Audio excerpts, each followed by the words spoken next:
जोहार आप सभी स्टूडेंट्स का आप सभी के YouTube channel Jharkhand maths zone पे मैं सचिन चंद्र आप सभी स्टूडेंट्स का स्वागत करता हूं आप सभी के YouTube channel Jharkhand maths zone पर। तो प्यारे बच्चों, लेक्चर नंबर 41 में आप सभी का स्वागत है। ग्रुप थ्योरी का वीडियो लेक्चर सेशन चल रहा है, सेमेस्टर 3 के बच्चों के लिए चल रहा है। पेपर नंबर 6 है, ऑल यूनिवर्सिटीज़ के लिए है, सभी यूनिवर्सिटीज़ के लिए है।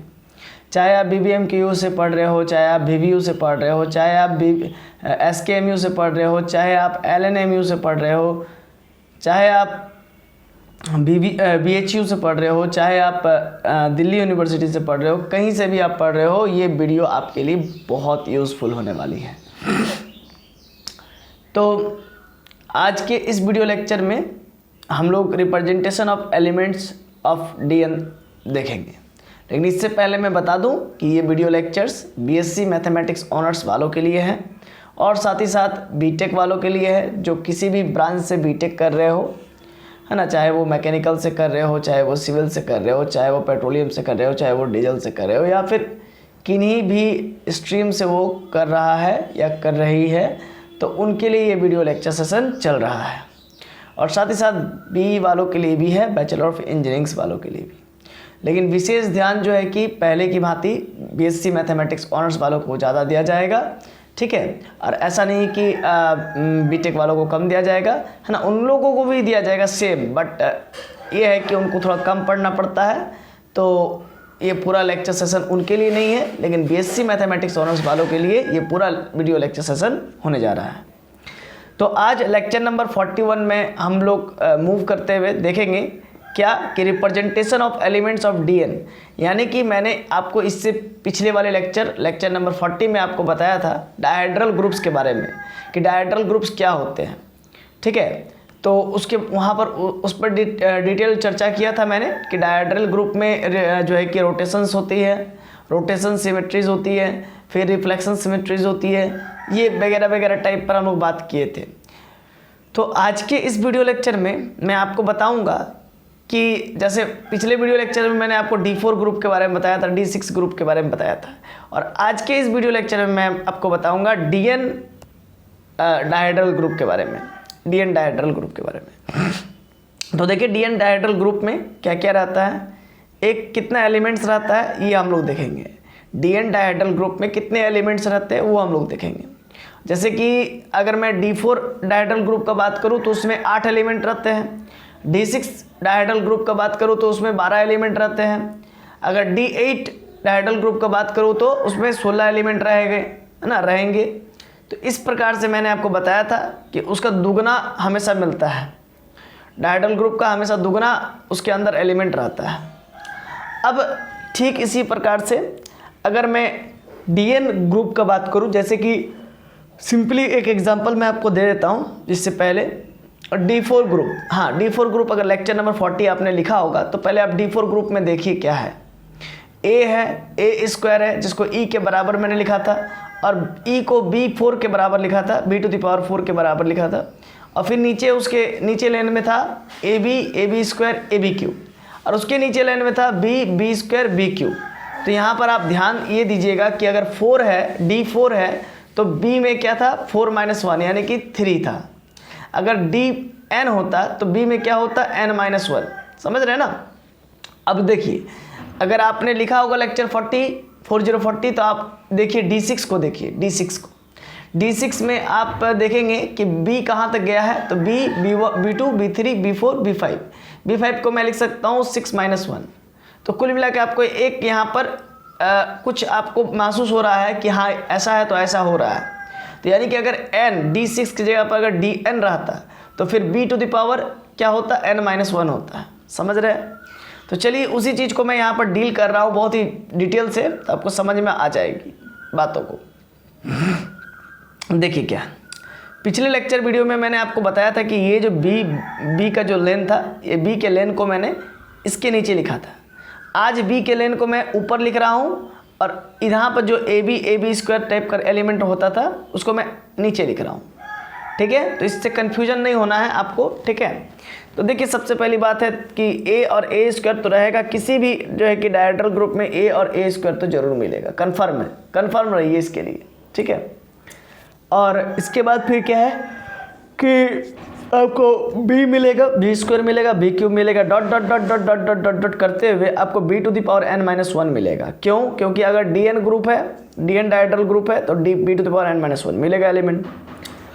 अब ऊपर नीचे मल्टीप्लाई कर देना simply a into B, a into B square, फिर a इंटू बी क्यूब, फिर dot dot dot dot dot, फिर a into B to the power n minus 1। यानी कि a जो है कि फर्स्ट एलिमेंट है इस डायहेड्रल ग्रुप का, या फिर किसी भी डायहेड्रल ग्रुप का फर्स्ट एलिमेंट a होता है। तो उस a को क्या करना है, सबके साथ मल्टीप्लाई कर देना है। और a मेरा क्या है जानते हैं, मैंने आपको बताया था कि a b स्क्वायर और a b क्यूब मैंने D4 डायहेड्रल ग्रुप में आपको बताया था। आप एक बार कॉपी खोल के देखिए लेक्चर 40 का, कि D4 डायहेड्रल ग्रुप में मैंने आपको बताया था कि a b स्क्वायर और a b क्यूब ये रिफ्लेक्शंस होता है। और D6 डायहेड्रल ग्रुप में a b square, a b cube, a b into two the power 4, a b into two the power 5, है ना, ये सब D6 का रिफ्लेक्शंस था। तो कहने का मतलब मैं आपको ये सब चीज़ पहले ही बता चुका हूँ, और रोटेशंस के बारे में भी बता चुका हूँ, है ना, लेक्चर 40 में उन ग्रुप्स पर। तो आज के इस वीडियो लेक्चर में मैं आपको DN डायहेड्रल ग्रुप का रिफ्लेक्शंस के बारे में बताऊंगा और DN डायहेड्रल ग्रुप का रोटेशंस के बारे में बताऊंगा, है ना। और अभी भी थोड़ा सा धैर्य रखने की आवश्यकता है। जब मैं इस पर क्वेश्चंस बनवाऊंगा आपसे तब आपको पूरा क्लियर हो जाएगा कि मैं बताना क्या चाह रहा हूँ, है ना। और साथ ही साथ इससे पहले वीडियो लेक्चर में, लेक्चर 40 से भी पहले वीडियो लेक्चर में मैंने इसका एक जीता जागता मैं एग्जाम्पल भी दिया था, ठीक है ना। तो स्क्वायर सिमेट्री में, है ना, स्क्वायर सिमेट्री में इसका एग्जाम्पल भी दिया था रोटेशंस और रिफ्लेक्शंस के बारे में, ठीक है। तो अब यहाँ तक तो समझ में आ गया कि हाँ भाई DN अगर डायहेड्रल ग्रुप होगा तो A रहेगा एक एलिमेंट उसका, a स्क्वायर एक एलिमेंट रहेगा, और a स्क्वायर आइडेंटिटी एलिमेंट रहेगा, फिर B होगा, b स्क्वायर होगा, b क्यूब होगा, dot dot dot b to the power n minus 1 होगा, नीचे वाला लेन में AB होगा, ab square, ab cube, dot dot dot dot ab to the power n minus 1। तो ये सब एलिमेंट्स होगा डायहेड्रल ग्रुप n का, ठीक है। अब डायहेड्रल ग्रुप n का यहाँ पर बात करेंगे कि इसका रिप्रेजेंटेशन क्या है, शॉर्ट फॉर्म में इसको कैसे रिप्रेजेंट करते हैं। देखिए इस प्रकार से रिप्रेजेंट किया जाता है। कैसे? तो AB को सीक्वेंस ब्रैकेट में रखना है, ठीक है ना, सच डेट, इस प्रकार से इसमें लिखना है, इसको सच डेट पढ़ते हैं, सच डेट, ये लाइन को है ना, सीधा वाला। तो such that a square equal to e होगा और b to the power n बराबर e होगा। b to the power n बराबर e होने का मतलब होता है कि n एक लीस्ट पॉजिटिव इंटीजर होगा जिसके लिए मेरा जो है कि आइडेंटिटी e मिल जाए। मतलब ये कि जैसे कि कोई भी डायहेड्रल ग्रुप रहेगा तो उस डायहेड्रल ग्रुप को हम कितना डिग्री से रोटेट करेंगे, कितना बार रोटेट करेंगे, मतलब उसका ऑर्डर कितना होगा। यहाँ पर n क्या है तो ऑर्डर भी रिप्रेजेंट कर रहा है n, है ना। तो कितना बार उसको रोटेशन का ऑर्डर को रिप्रेजेंट कर रहा है, रोटेशन का कितना बार उसको रोटेशन करेंगे। अब डायहेड्रल ग्रुप है तो ऑब्वियस सी बात है कि वो पॉलीगॉन होगा। अब पॉलीगॉन होगा तो उसको कितना बार मूवमेंट करेंगे जिससे कि वो अपने ही पोजीशन पर दोबारा आ जाए। अब एक एग्जांपल मैंने पिछले वीडियो में दिया था आपको कि अगर कोई स्क्वायर रहे तो स्क्वायर को कितना बार रोटेशन करेंगे, तो कंफर्म ये है कि 4 बार रोटेशन करते हैं तो वो अपना पोजीशन को प्राप्त कर लेता है। एक बार 90 डिग्री रोटेशन करते हैं, 0 डिग्री का कोई वैल्यू ही नहीं है, फिर एक बार 180 डिग्री का रोटेशन होता है, फिर एक बार 270 का होता है, एक बार 360 का होता है। तो जो पहला पोजीशन होता है स्क्वायर का वही पोजीशन अब फिर से दोबारा वही उसको मिल जाता है। तो यानी कि ये आइडेंटिटी हो गया, जैसा पहला था वैसा अभी भी है। तो यानी कि वो तो आइडेंटिटी ही होता है। तो ये होता है मतलब उसका 4 बार उसका रोटेशन हुआ, मतलब 4 ठो उसका अगर b का पावर 4 कर दे, है ना। अगर बात करूँ स्क्वायर पॉलीगॉन का, यहाँ पर तो पॉलीगॉन डिफाइंड नहीं है क्योंकि DN है, DN है, इसका मतलब पॉलीगॉन धीरे धीरे सर्कल में कन्वर्ट हो जाएगा, है ना। पॉलीगॉन धीरे धीरे क्या होगा, सर्कल में कन्वर्ट हो जाएगा। अगर मान लीजिए किसी पॉलीगॉन में अगर मान लीजिए 4 गो साइड है, फिर उसमें 6 गो होगा, फिर उसमें 12 गो होगा, फिर उसमें 14 गो होगा, फिर उसमें 18 गो होगा, फिर उसमें 19 गो होगा। मतलब कहने का मतलब ऐसे बढ़ रहा है, मान लीजिए 20 गो, 30 गो, 40 गो, 50 गो, 60 गो। तो धीरे धीरे वो पॉलीगॉन है ना, धीरे धीरे वो पॉलीगॉन बहुभुज धीरे धीरे सर्कल का एक रूप लेते रहेगा, सर्कल का रूप एक ले लेगा। इमेजिन कीजिए वो गोल सर्कल की तरह बनने लगेगा। तो कहने का मतलब ये बात है। तो यहाँ पर वही पूछा जा रहा है कि अगर कोई भी अगर पॉलीगॉन है तो कोई भी पॉलीगॉन को कितना बार रोटेशन करेंगे कि वो अपना पहला वाला ही पोजीशन को प्राप्त कर ले। जैसे ABCD कॉर्नर पॉइंट था स्क्वायर में, तो उसको कितना बार रोटेशन करेंगे, एंगल ऑफ रोटेशन कितना बार होगा उसका, 4 बार एंगल ऑफ रोटेशन होगा, जिससे कि वो आइडेंटिटी को प्राप्त कर ले, यानी कि B⁴ होगा। अगर मैं पॉलीगन स्क्वायर का बात करूँ तो यहाँ पर तो मैं बात ही नहीं कर सकता हूँ कि ये पॉलीगन क्या होगा। इस पॉलीगन को तो यहाँ पर जो है कि साइड ही डिफाइंड नहीं है, आप देख सकते हो n का वैल्यू यहाँ पर पता ही नहीं है, तो साइड ही डिफाइंड नहीं है, तो इसीलिए यहाँ पर मैं बात नहीं कर सकता हूँ कि इसका साइड क्या होगा। तो चलिए कोई दिक्कत नहीं है, तो ये इन जनरल केस से एक तरह से हम लोग कह सकते हैं। और AB = B इनवर्स A होगा इसमें, ठीक है। ये पूरा इसका एलिमेंट को हमने इस प्रकार से रिप्रेजेंट कर दिया है ना। इसको हम लोग क्या कहते हैं, set builder form. Set builder form में इसको मैंने रिप्रेजेंट कर दिया, ठीक है। अब यहाँ पर समझेंगे कि rotation and reflection of DN dihedral group, DN dihedral group, मतलब जिसमें n नंबर ऑफ साइड्स हैं। तो अब चलिए आगे बात करते हैं। रोटेशंस में ही आइडेंटिटी काउंट हो जाती है, याद रखिएगा, रोटेशंस में ही हमेशा आइडेंटिटी काउंट होती है, रिफ्लेक्शंस में नहीं काउंट होती है। तो rotations there are n-1 rotations, there are n-1 rotations like B²... ये सब क्या है, तो ये सब रोटेशंस है। क्या है ये सब? रोटेशंस है। मैंने पिछले वीडियो लेक्चर में जब स्क्वायर का लिया था और जब D6 हेक्सागोनल का लिया था, तो उस समय भी मैंने एक टाइप का एग्जांपल दिया था, जैसे B² B³ A², है ना। ये रोटेशंस था स्क्वायर के लिए, मतलब D4 के लिए। और एक मैंने आपको एग्जांपल दिया था B² B³ B⁴ B⁵ B⁵ equal to E² A²। ये था मेरा रोटेशंस किसके लिए, तो मेरा रोटेशंस था हेक्सागोनल के लिए, है ना, यानी D6 डायहेड्रल ग्रुप के लिए। तो ये सब मैंने आपको बताया था। तो ठीक इसी प्रकार से जैसा कि मैंने उस पिछले वीडियो में आपको बताया था कि अगर आप एक बार पिछले वीडियो का लेक्चर 40 अगर लिखे हैं कॉपी में, तो वहाँ पर देखिए रोटेशंस का मैं बात कर रहा हूँ। रोटेशंस देखिए, रोटेशंस अगर D4 ग्रुप था तो उसमें रोटेशंस B³ तक ही गया था। कहाँ तक गया था? B³ तक ही गया था। और एक A² जो है कि इन जनरल सब में आ रहा है, तो उसको हम मतलब कि एक तरह से वो तो जान ही रहे हैं, तो उसको काउंट नहीं करेंगे, है ना। उसको हम जान ही रहे हैं तो उसको काउंट नहीं करना है, ठीक ना। तो ये आप देखिए, ज़रा बढ़िया से देखिए, गौर से देखिए। तो रोटेशंस में आपका क्या क्या था? B था, B² था, B³ था और A² था। तो B³ तक ही आप ले जाइए ना। रोटेशंस उसमें B³ तक था और A² को इसीलिए नहीं काउंट कर रहा है, क्यों? क्योंकि अगर मान लीजिए किसी भी स्क्वायर का ही बात कर रहा हूँ, अगर उसको 360 डिग्री घुमाएंगे तो वो फिर आइडेंटिटी को ही प्राप्त कर लेता है। तो उसमें क्या रोटेशंस हुआ, कुछ पता ही नहीं चल रहा है ना। तो इसीलिए मैं उस आइडेंटिटी को नेगलेक्ट करने का बात कर रहा हूँ, ठीक है। तो अब जरा देखिए D4 ग्रुप में, D4 ग्रुप में आपका A है, A² है कि नहीं? तो लेकिन उसमें रोटेशंस क्या है? उसमें रोटेशंस आपका है B² B³ और A²।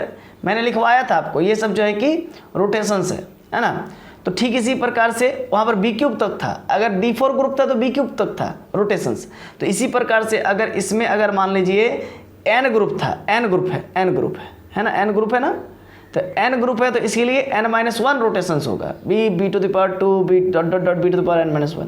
इस प्रकार का इसमें रोटेशंस होगा। अब रिफ्लेक्शंस का बात मैं कर लूँ तो रिफ्लेक्शंस में देखिए D4 ग्रुप का मैं बात कर रहा हूँ रिफ्लेक्शंस का। तो देखिए D4 ग्रुप में A है, AB है, AB² है और AB³ है, यानी कि एक कम है। अगर D4 ग्रुप है उसमें एक कम है, 4-1, B में 4-1, मतलब AB² और AB का क्यूब, मतलब 4 में से एक गया तो 3, ठीक है। तो इसका ये मतलब निकल रहा है। तो ठीक इसी प्रकार से रिफ्लेक्शंस में इसमें भी N ग्रुप में भी यही होगा, AB² ...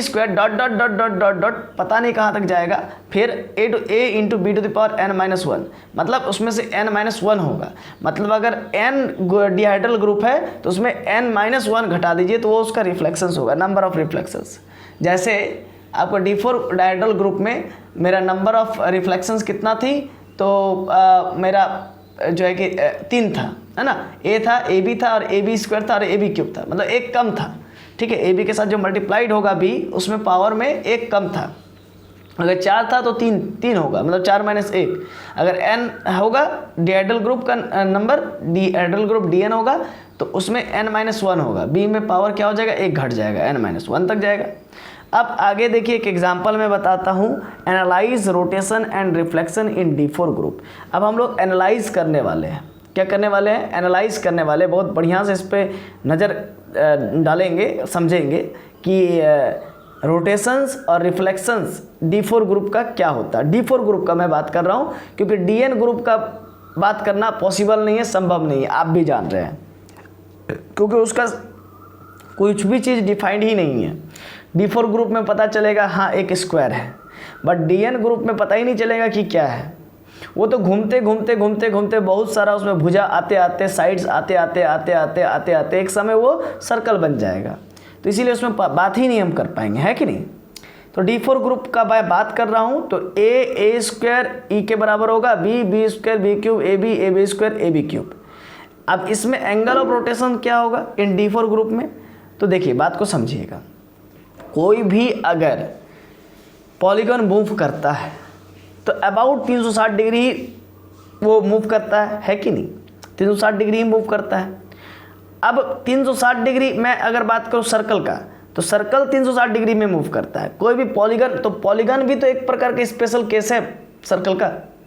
सर्कल मतलब पॉलीगन ही तो एक प्रकार के स्पेशल केस है सर्कल का। पॉलीगन कहाँ से आया, सर्कल से ही आया। सर्कल को मैं जब छोटा छोटा छोटा उसमें भुजा भुजा भुजा भुजा मतलब उसको अगर जूम करके देखें, किसी भी सर्कल को जूम करके देखा जाए, उसमें बहुत सारा छोटा छोटा छोटा छोटा भुजाएं मिली हुई है ना। तो उसको माइक्रोस्कोपिक लेवल पे देखेंगे तब तो पता चलेगा कि किसी कोई एक सर्कल है जो हमको एकदम पूरा सर्कल दिख रहा है, पूरा एकदम मतलब जो है कि पूरा बढ़िया से सरकमफ्रेंस उसका दिख रहा है, एकदम गोल टाइप का मतलब सर्कल दिख रहा है। तो ऐसा मत समझिए कि वो ऑब्वियस सी शुरू से ही वो जो है कि वैसा था। अगर उसको जूम करके देखेंगे ना तो उसमें भी बहुत सारा साइड्स नज़र आएगा जो कि सीधा नहीं होगा, इतना मतलब कि कर्व नहीं होगा, इतना कर्व नहीं होगा। जैसे सर्कल में कर्व होता है ना, वैसे कर्व नहीं होगा वो, उसमें कुछ ना कुछ जैसे पॉलीगन में होता है साइड्स जुड़ा हुआ, ठीक है, और कॉर्नर पॉइंट निकला होता है पॉलीगन में, तो ठीक है उसी प्रकार से उसमें भी वही चीज़ आपको दिखेगा, लेकिन वो गोल टाइप का आपको जो है कि पॉलीगन दिखेगा, है ना। तो इतना मतलब उसमें महीन काम किया रहता है, तो उसको हम लोग माइक्रोस्कोपिक लेवल पे देख पाएंगे। तो वही बात कर रहा है कि किसी भी सर्कल को अगर जब कभी भी हम लोग घुमाते हैं तो वो 2 पाई से घुमाते हैं, यानी कि 360 डिग्री पूरा घूमता है सर्कल, है ना।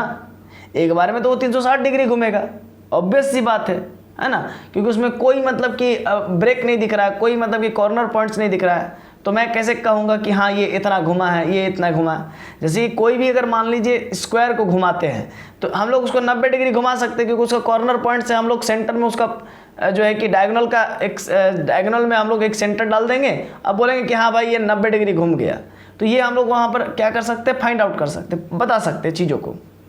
लेकिन यही बात अगर सर्कल में हो जाए तो सर्कल में हम लोग बता ही नहीं सकते कि ये कितना घुमा है ना। थोड़ा सा घुमा करके हम लोग नहीं बता सकते कि कितना घुमा है, इसीलिए उसमें पूरा 360 डिग्री घुमाते हैं, तब जाके पता चलता है कि हाँ सर्कल में इतना घुमा है ना। पूरा सर्कल घुमा है इसका मतलब, है ना, पूरा सर्कल का एक छोर पकड़ते हैं इनिशियल साइड, उसका रेडियस को उसके रेडियस के अबाउट पूरा घुमा देते हैं, फिर हम लोग कहते हैं कि ये पूरा 360 घुमा है। तो ये बात है, रेडियस को ही इनिशियल साइड मानते हैं, और उस रेडियस को स्टार्ट करते हैं और उसी रेडियस में जाके टकरावाते हैं, है ना, टकरावाते हैं मतलब कि कोइंसाइड करवाते हैं, तब कहते हैं कि 360 डिग्री हुआ, है ना। मतलब उसमें घूमने का यही मतलब रोटेशंस का यही एक तरीका होता है पता करने का।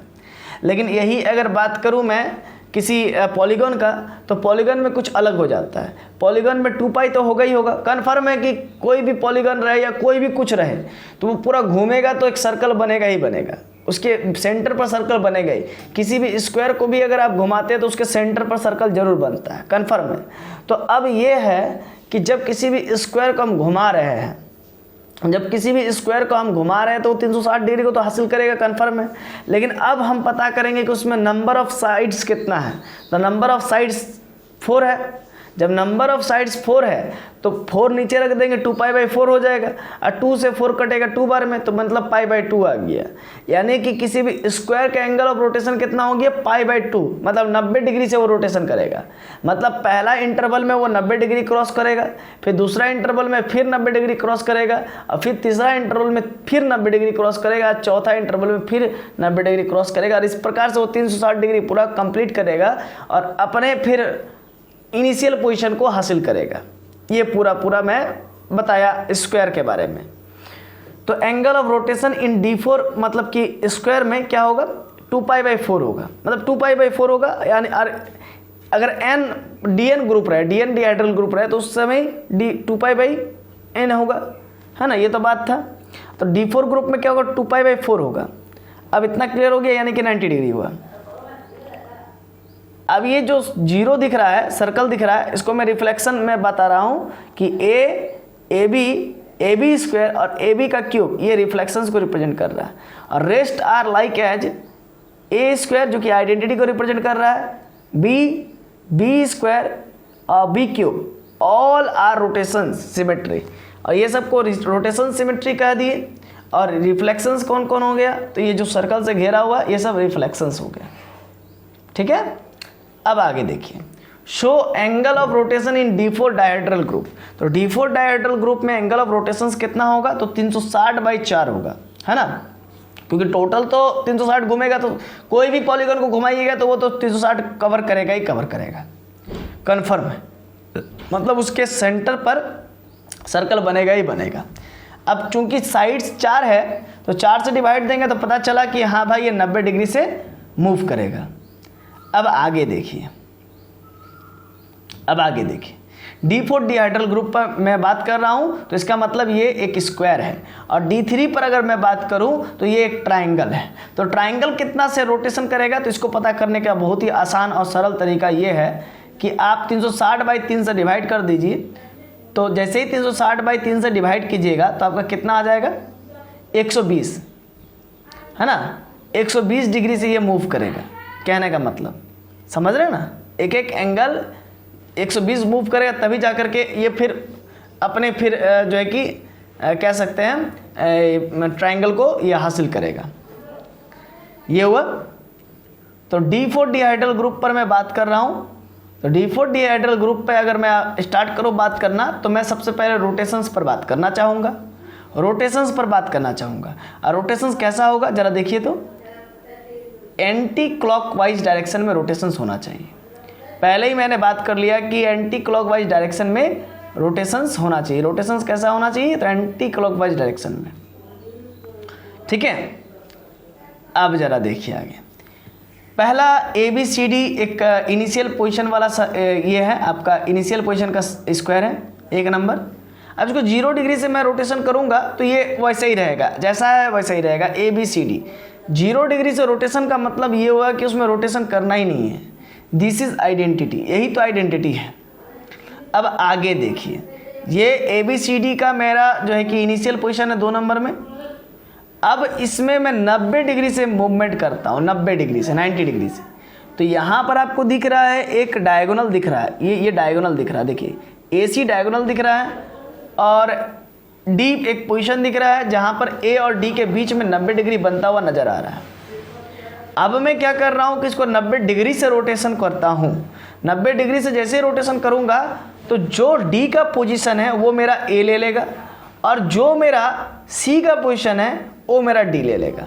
तो जैसे ही रोटेशन किया मेरा A पोजीशन मिल गया D को, मतलब A पोजीशन मिल गया, D का पोजीशन A को मिल गया और C का पोजीशन D को मिल गया और B का पोजीशन C को मिल गया और A का पोजीशन B को मिल गया।